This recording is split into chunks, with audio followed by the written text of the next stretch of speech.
The NDP is taking the position that this program allows you to pay 15% less. The program as written, the existing program before the changes, actually doesn't.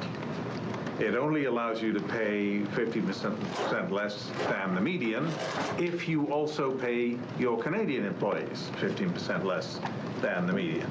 In other words, you're not allowed to pay them less than your Canadian employees.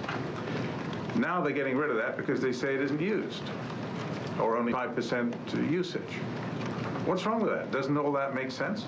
No, it doesn't make any sense, because while the wording is fairly carefully wordsmithed, what the minister has acknowledged now, belatedly, is that they're talking about a prevailing regional wage. So it's not about measuring the temporary foreign workers' wage against others in his or her workplace.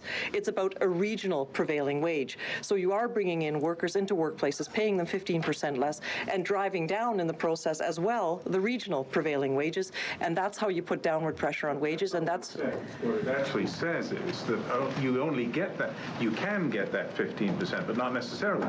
Only if you pay your Canadian workers the same lower rate for the same work. It's a regional standard. It's a regional standard. 15% less than the prevailing regional wage.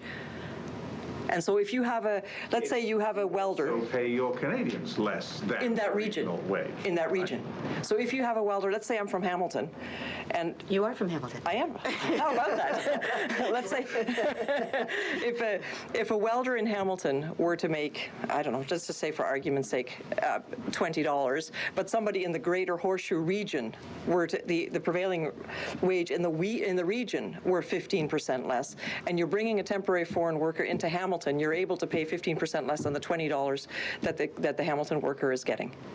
And that's where the downward pressure comes in. The policy says only if you're paying your Canadian welder.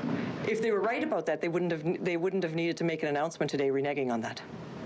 What is their change then? Ms. Leach was standing at this podium saying that even though the policy was 15% for some, 5% less for another, they were now taking that policy back.